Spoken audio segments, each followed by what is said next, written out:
आज हम डिस्कस करेंगे मैट्रिक्स मल्टीप्लिकेशन कि कब दो मैट्रिक्स मल्टीप्लाई हो सकते हैं और किस केस में मल्टीप्लाई हो सकते हैं। तो मैट्रिक्स मल्टीप्लिकेशन, तो अगर हमारे पास दो मैट्रिक्स हो, let we have two matrices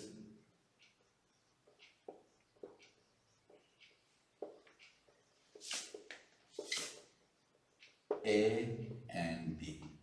अगर हमारे पास दो मैट्रिसेस हो ए एंड बी, तो ए और बी का प्रोडक्ट ए डॉट बी के हम ए और बी को मल्टीप्लाई करें, तो ज़रूरी नहीं है कि हर दो मैट्रिक्स मल्टीप्लाई हो। जिस तरह नंबर में हमारे पास 2 मल्टीप्लाई 3 हो 6, कोई भी दो नंबर हम लेके उसको मल्टीप्लाई कर सकते। तो मैट्रिक्स में ऐसा नहीं होता, इसमें ज़रूरी नहीं है कि हर दो मैट्रिक्स मल्टीप्लाई हो, तो उसके लिए एक कंडीशन है। तो हमने एक वर्ड स्टडी किया था, डेफिनेशन था अडर ऑफ ए मैट्रिक्स। तो वो क्या होता, ये इसको डिफाइन किया था, number of row by number of column. ये कुछ मल्टीप्लाई का साइन था, लेकिन उसको हम पढ़ते हैं बाय नंबर ऑफ कॉलम्स। तो ए और बी को मल्टीप्लाई करने में हम पहले उसका ऑर्डर लिखेंगे, तो इसका ऑर्डर भी लिखेंगे और इसका भी ऑर्डर लिखेंगे। तो इसका सिर्फ एक ही कंडीशन है कि अगर ए और बी मल्टीप्लाई करें तो फर्स्ट मैट्रिक्स जो हम पहले लिखेंगे उसको हम फर्स्ट मैट्रिक्स कहेंगे, जो बाद में लिखेंगे उसको कहेंगे सेकंड मैट्रिक्स। तो मल्टीप्लाई की एक ही कंडीशन है, और वो क्या है, number of column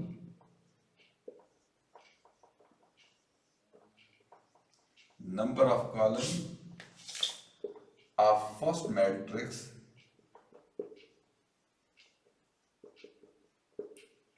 is equal to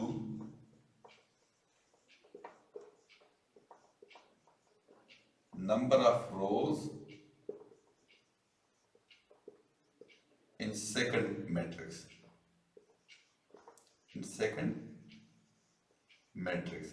mean कि फर्स्ट मैट्रिक्स के कॉलम और सेकंड मैट्रिक्स के रो जब इक्वल हो जाए, तो तब जाके हम कहेंगे कि ए और बी आपस में मल्टीप्लाई हो सकते हैं। फॉर एग्जांपल, ए का ऑर्डर है 3/2 और बी का ये ए का ऑर्डर है और बी का ऑर्डर है 2/4। तो यहाँ देखें, फर्स्ट मैट्रिक्स के कॉलम और सेकंड मैट्रिक्स के रो इक्वल है, तो यहाँ आपस में मल्टीप्लाई हो सकते हैं। लेकिन यहाँ से एक इंटरेस्टिंग बात ये है कि यहाँ से जो रिजल्टिंग मैट्रिक्स आएगा, रिजल्टिंग मैट्रिक्स आएगा, उसका ऑर्डर क्या होगा, उसमें ये रो 3 होंगे और कॉलम ये होंगे। ठीक है, तो ये हमारे पास सिर्फ एक ही कंडीशन है मल्टीप्लिकेशन ऑफ मैट्रिक्स का। और अभी हम जो एक्सरसाइज शुरू करते हैं। Question number 1, exercise 1.4, show that which of the following matrices are conformable for multiplication। यानी ये 4 मैट्रिसेस गिवन हैं, इनमें से कौन कौन से मैट्रिक्स आपस में मल्टीप्लाई हो सकते हैं। तो मैंने जिस तरह आपको लिखा था कि मल्टीप्लिकेशन में हम सिर्फ एक ही चीज देखते हैं, वो है ऑर्डर और कंडीशन है। तो इसका ऑर्डर क्या है, इसका ऑर्डर है 2 रो है 1 कॉलम है, 2 रो 1 कॉलम। इसका ऑर्डर क्या है, 1 रो और 2 कॉलम। इसका ऑर्डर 2 रो 2 कॉलम। इसका ऑर्डर 1 रो 3 कॉलम। तो मल्टीप्लिकेशन के लिए क्या कंडीशन था, कंडीशन क्या था, फर्स्ट मैट्रिक्स के कॉलम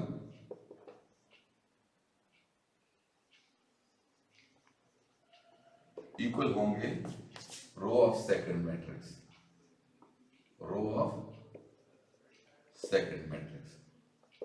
फर्स्ट मैट्रिक्स के कॉलम और सेकंड मैट्रिक्स के रो इक्वल होंगे तो वो मल्टीप्लाई हो सकते हैं। देखिए, अब फर्स्ट मैट्रिक्स के रो कितने हैं, फर्स्ट मैट्रिक्स के कॉलम, तो फर्स्ट मैट्रिक्स के कॉलम कितने हैं, 1। अब देखिए रो, अब जिसमें रो 1 होंगे, एक ही रो होगा तो वो मल्टीप्लाई हो सकते हैं इसके साथ। तो मतलब क्या होगा, ए मैट्रिक्स जो है ये मल्टीप्लाई हो सकता है बी के साथ भी और डी के साथ भी, कि मैट्रिक्स ए जो हमारे पास है ये मल्टीप्लाई हो सकता है बी के साथ और बी के साथ। इसी तरह दूसरे मैट्रिक्स को अगर आप देख लें, इसका ऑर्डर है 1/2।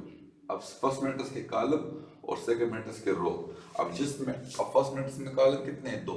अब जिस मैट्रिक्स में 2 रो होंगे उसके साथ ये मल्टीप्लाई हो सकता है, इसके साथ मल्टीप्लाई हो सकते हैं, ठीक है, और इसके साथ मल्टीप्लाई हो सकते हैं, इसके साथ नहीं।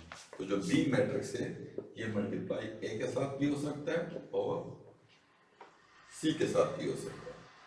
इस तरह नंबर थर्ड सी का ऑर्डर क्या है? सी का ऑर्डर 2/2, 2 कॉलम है। अब जिस मैट्रिक्स में 2 रो होंगे तो उसके साथ ये मल्टीप्लाई होगा। तो 2 रो किस में है? इसमें है 2 रो, तो सी सिर्फ ए के साथ मल्टीप्लाई हो सकता है। और फोर्थ वन डी, कितने कॉलम है? 3 कॉलम, ऑर्डर है 1/3, तो 3 कॉलम है। अब जिसमें 3 रो होंगे उसके साथ ये मल्टीप्लाई होगा। तो 3 रो तो हमारे पास किसी में नहीं है, तो डी जो है वो किसी के साथ भी मल्टीप्लाई नहीं हो सकता।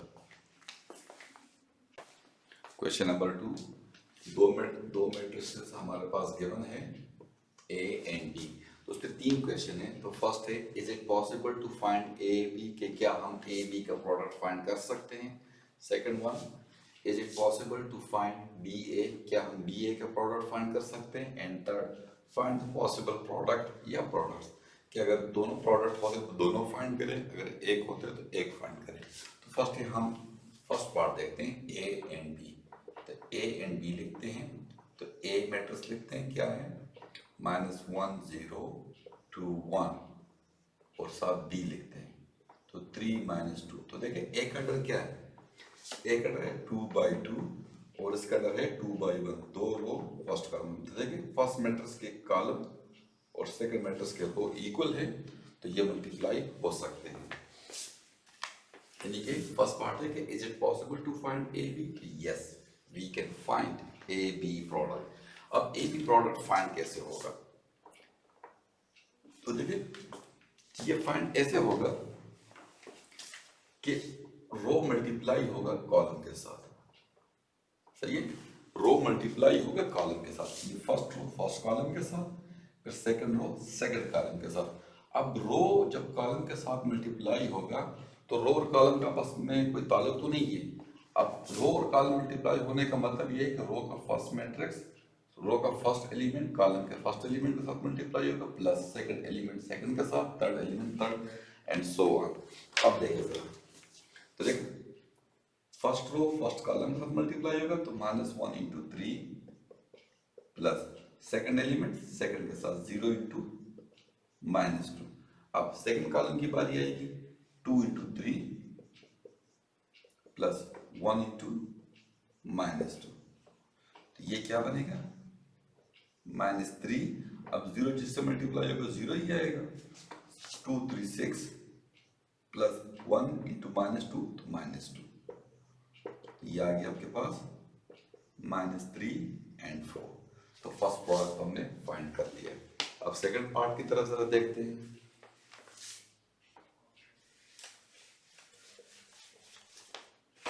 बी ए, तो बी ए फर्स्ट बी लिखेंगे, बी क्या है?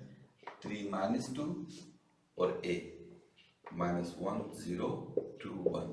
तो देखिए मल्टीप्लाई हो सकता है कि नहीं? तो इसका ऑर्डर क्या है? 2/1, इसका ऑर्डर क्या है? 2/2। तो फर्स्ट मैट्रिक्स के कॉलम सेकंड मैट्रिक्स के रो के बराबर नहीं है, तो ये मल्टीप्लाई नहीं हो सकता। So it is possible to find B A? No, we can not find product A B. तो थर्ड पार्ट में फाइंड द पॉसिबल प्रोडक्ट तो हमने फाइंड कर दिया। तो इस तरह क्वेश्चन 2 आपका कंप्लीट हुआ। Question number 4, question number 3, question number 3, given that A B C and D, 4 matrices given है, हमने ये प्रोडक्ट फाइंड करना है ए बी, हमने सी डी प्रोडक्ट फाइंड करना है। तो फर्स्ट ए बी का प्रोडक्ट हमने फाइंड करना है। तो पहले ए बी लिखे, ए बी क्या है? 4 1 3 1 और साथ बी प्रोडक्ट 1 -1 -3 4। इसका ऑर्डर क्या है? 2/2, इसका ऑर्डर क्या है 2/2, तो ये इक्वल है तो ये मल्टीप्लाई हो सकते हैं, हम प्रोडक्ट फाइंड कर सकते हैं। तो देखिए अब मल्टीप्लाई कैसे होगा, फर्स्ट पहले मैट्रिक्स के रो सेकंड मैट्रिक्स के कॉलम, यानी ये रो ये कॉलम के साथ मल्टीप्लाई होगा। तो फर्स्ट रो फर्स्ट कॉलम के साथ, तो 4 × 1 प्लस 1 × -3। अब फर्स्ट रो फर्स्ट कॉलम के साथ मल्टीप्लाई हुआ, अब फर्स्ट रो सेकंड कॉलम के साथ, तो 4 × -1 प्लस 1 × 4। अब सेकंड रो फर्स्ट कॉलम के साथ 3 × 1 प्लस 1 × -3। अब सेकंड रो सेकंड कॉलम के साथ 3 × -1 प्लस 1 × 4। ये क्या आएगा 4, 1 × -3 तो -3, ये -4 प्लस 4, ये 3 -3, ये -3 प्लस 4, -3 प्लस 4, ये क्या आएगा 4 - 3 1, -4 प्लस 4 0, 3 - 3 0, -3 प्लस 4 1। तो हमने प्रोडक्ट ए बी का प्रोडक्ट फाइंड कर लिया। अब दूसरा पार्ट सी डी का प्रोडक्ट, तो पहले सी लिखे 3 4 1 2 और डी प्रोडक्ट 1 -2 -1/2 2/3। तो देखिए फर्स्ट मैट्रिक्स के रो और सेकंड मैट्रिक्स के कॉलम मल्टीप्लाई होंगे, तो 3 × 1 plus 4 × -1/2।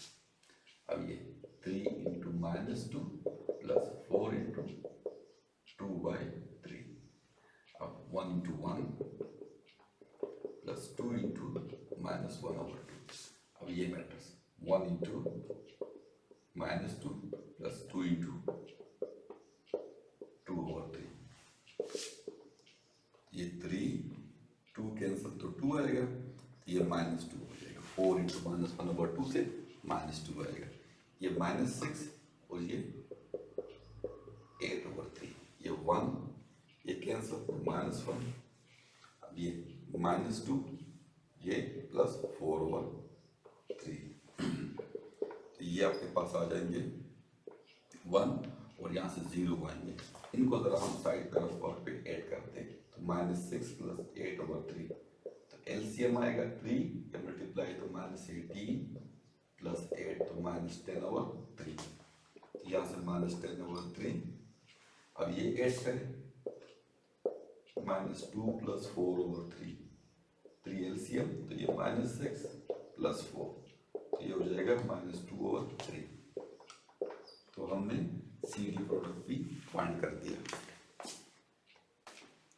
Question number 4, let A matrix B, तो ए और बी दो मैट्रिक्स गिवन है। First part find A B को फाइंड करें, and second part does B A exist, क्या बी ए एग्जिस्ट, क्या बी और ए मल्टीप्लाई हो सकते हैं कि नहीं। तो इधर हम सॉल्व करते हैं। फर्स्ट क्या है ए बी का प्रोडक्ट, तो ए बी लिखे, ए क्या है 2 1 3 0 -1 4 और बी प्रोडक्ट 1 0 2 1। तो पहले हम देखेंगे कि क्या ये मल्टीप्लाई हो भी सकते हैं कि नहीं। इसका ऑर्डर क्या है 3/2 और इसका ऑर्डर 2/2। तो फर्स्ट मैट्रिक्स के कॉलम और सेकंड मैट्रिक्स के रो इक्वल है, तो ये मल्टीप्लाई हो सकते हैं। अब फर्स्ट मैट्रिक्स के रो सेकंड मैट्रिक्स के कॉलम से मल्टीप्लाई होंगे। तो देखिए 2 × 1 फर्स्ट रो फर्स्ट कॉलम के साथ, 2 × 1 प्लस 1 × 2, अब 2 × 0 प्लस 1 × 1।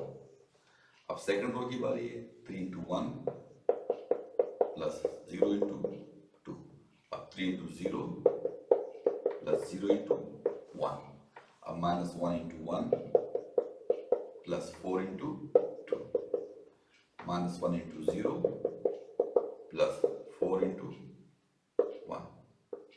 तो ये क्या होगा 2 + 2 0 + 1, ये 3 + 0 0 + 0, -1 × 1 तो -1, 4 into 2 8, -1 into 0 0, 4 into 1 4, तो ये क्या आएगा 4 1 3 0 7 4, तो ए बी का प्रोडक्ट हमने फाइंड कर लिया।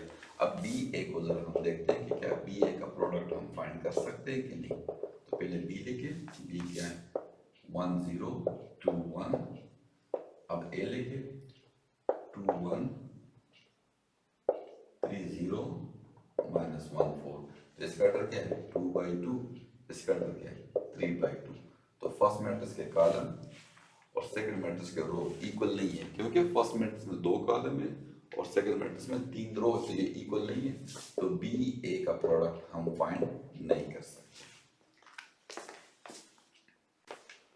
Question number 5, A and B दो मैट्रिसेस गिवन है, then show that A B is not equal to B A. हमने शो क्या करना है कि ए बी का प्रोडक्ट बराबर नहीं है बी ए के प्रोडक्ट से। तो फर्स्ट हम ए बी फाइंड करते हैं, ए 1 0 1 0 0 साथ बी 0 1 0 0, तो दो मैट्रिक्स, दो फर्स्ट मैट्रिक्स में कॉलम और सेकंड मैट्रिक्स में रो बराबर है, तो ये मल्टीप्लाई हो सकते हैं।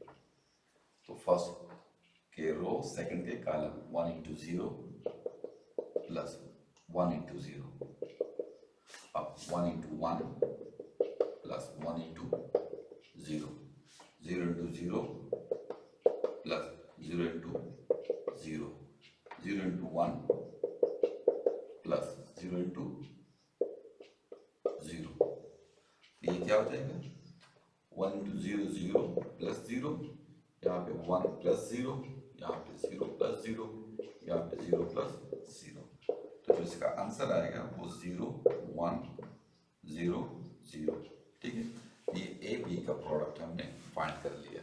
अब बी ए का प्रोडक्ट देखते हैं, तो पहले बी लेके, तो 0 1 0 0 और ए 1 1 0 0, तो देखें फर्स्ट मैट्रिक्स के रो और सेकंड के कॉलम मल्टीप्लाई हो गए, तो 0 into 1 plus 1 into 0, 0 into 1 plus 1 into 0, अब 0 into 1 plus 0 into 0, 0 into 1 plus 0 into 0, तो 0 into 1 0 प्लस 0, 0 प्लस 0, यहाँ से 0 प्लस 0, यहाँ से 0 और प्लस 0, तो ये बी ए का प्रोडक्ट जो आ गया वो 0 0 0 0। तो यहाँ पे आप देख लें बी ए का प्रोडक्ट बी ए एक नल मैट्रिक्स है, जबकि ए बी नल मैट्रिक्स नहीं है, तो यहाँ से हम देख सकते हैं कि ए बी और बी ए आपस में इक्वल नहीं है। Question number 6, if a equal to 1 1 0 0, then find a multiply a, तो a multiply a, तो 1 1 0 0, इसके साथ a मल्टीप्लाई करें 1 1 0 0, तो देखें फर्स्ट मैट्रिक्स के रो सेकंड के कॉलम मल्टीप्लाई होंगे, तो 1 into 1 प्लस ये 1 इस 0 के साथ मल्टीप्लाई होगा, 1 into 1 plus 1 into 0, 0 into 1 plus 0 into 0, 0 into 1 plus 0 into 0, तो ये 1 into 1 1 और ये 1 into 0 0, 1 into 1 1 प्लस 0, ये 0 प्लस 0 0 प्लस 0, ये क्या आया 1 1 0 0, तो ये हमारे पास ए बी का प्रोडक्ट आ गया। Question number 7, if A and B are given, दो मैट्रिसेस गिवन है, तो हमने शो करना है, क्वेश्चन क्या है is A B equal to B A, क्या ए बी और बी ए इक्वल हैं। तो पहले हम ए बी फाइंड करेंगे, ए क्या है -2 3 2 -1, -2 3 2, बी क्या है 1 माइनस 1 2 4। तो फर्स्ट मैट्रिक्स के कॉलम और सेकंड के रो बराबर है, ये मल्टीप्लाई हो सकते हैं। अब मल्टीप्लाई कैसे होंगे, फर्स्ट मैट्रिक्स के रो सेकंड मैट्रिक्स के कॉलम के साथ मल्टीप्लाई होगा। -2 into 1 plus 3 into 2, -2 into -1 plus 3 into 4, 2 into 1 plus -1 into 2, 2 into -1 plus -1 into 4, ये -2 प्लस 6, ये -2 इंटू -1 तो +2 प्लस 3 इंटू 4 12, 2 इंटू 1 2 और ये -2, 2 इंटू -1 तो -2, ये प्लस है -1 इंटू 4 तो -4, तो -2 प्लस 6 तो 4, 2 प्लस 12 14, 2 - 2 0, -2 - 4 -6। तो ये ए बी प्रोडक्ट आया। अब बी ए प्रोडक्ट चेक करते हैं। पहले बी लिखते हैं 1 -1 2 4 साथ ए -2 3 2 -1। तो देखिए 1 इंटू -2 प्लस -1 इंटू 2 तो 1 into 3 plus -1 into -1, 2 into -2 plus 4 into 2, 2 into 3 plus 4 into -1, ये -2 -2, 1 इंटू 3 3 और ये प्लस 1, ये 2 इंटू -2 तो -4 plus 4 into 2 8, 2 into 3 6 plus 4 into -1 तो -4। तो बी ए प्रोडक्ट क्या होगा 2 -4 प्लस 4 -4 प्लस 8 तो प्लस 4 6 -4 तो 2। देखिए ए बी हमारे पास इसके बराबर ये है और बी ए हमारे पास ही है। तो देखें दो मैट्रिक्स इक्वल कब होंगे, जब उनके करस्पॉन्डिंग एलिमेंट इक्वल होंगे। तो फर्स्ट एलिमेंट फर्स्ट के बराबर नहीं है, इस तरह सेकंड के इक्वल नहीं है, थर्ड के इक्वल नहीं है और फोर्थ के इक्वल नहीं है। तो ए बी और बी ए आपस में इक्वल नहीं है। तो हमने शो कर दिया कि A B is not equal to B